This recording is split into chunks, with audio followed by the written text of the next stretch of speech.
আরজিকর হাসপাতালে চিকিৎসককে ধর্ষণ করে হত্যা করার ঘটনা কেন্দ্র করে রাজ্য সরকার এবং তৃণমূল কংগ্রেসের ওপর ক্রমেই চাপ বাড়িয়ে চলেছে বিজেপি। একের পর এক মিছিল হচ্ছে আলিপুরদুয়ার জেলায়।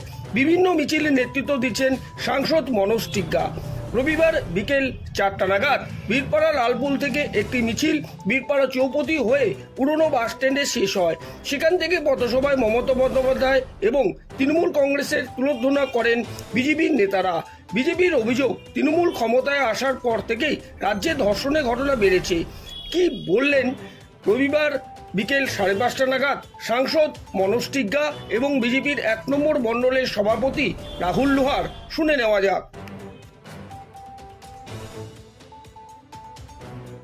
তারিখে যে আরজিকর মেডিকেল কলেজ এবং হাসপাতালে যে মর্মান্তিক ঘটনা ঘটেছে, সেটা শুধু পশ্চিমবঙ্গের সারা ভারতবর্ষের মানুষ ব্যথিত, এবং সেই ঘটনাটি ঘটেছে সেই ঘটনার সাথে জড়িত যারা আছে তাদেরকে অবিলম্বে গ্রেপ্তার করতে হবে এবং তাদেরকে দৃষ্টান্তমূলক শাস্তি দিতে হবে।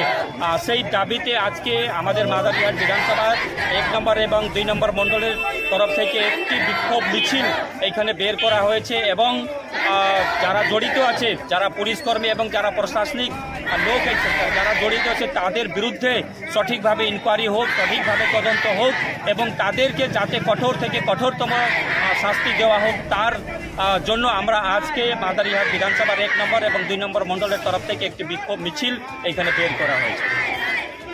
দেখতে পেরেছি যে আরজিকর যে মেডিকেল কলেজ আছে কলকাতায়, যেটা সেখানে একজন ডাক্তারের সাথে যেভাবে সেখানে উনি পড়তে গেছিলেন, সেখানে তাকে কিভাবে রেপ করে ওনাকে হত্যা করা হয়, তার প্রতিবাদে আজকে কিন্তু পুরো বাংলা কিন্তু জ্বলছে, বাংলার মায়েরা জ্বলছে। আজকে আপনারা দেখতে পেরেছেন আমাদের যে র্যালি আছে, হতে পারে একটা রাজনৈতিক সংগঠন মানে বিজেপির পক্ষ থেকে, কিন্তু এখানে মায়েদের বোনেদের সংখ্যা কিন্তু বেশি আছে। আজকে সারা বাংলায় যে মহিলারা আছে তারা জেগে উঠেছে যে একের পর এক মানে ধর্ষণের যে প্রক্রিয়া পশ্চিমবঙ্গের মধ্যে চলছে এই টিএমসি সরকার আসার পর থেকে, এটা আর বেশি দিন চলবে না।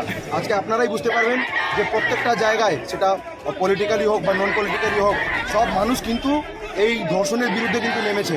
আর সরকার এটাকে আড়াল করার চেষ্টা করছে। এটাতে পশ্চিমবঙ্গ সরকার এবং টিএমসির অনেক নেতা মন্ত্রীদের হাত রয়েছে এই ধর্ষণ এবং মার্ডারের মধ্যে।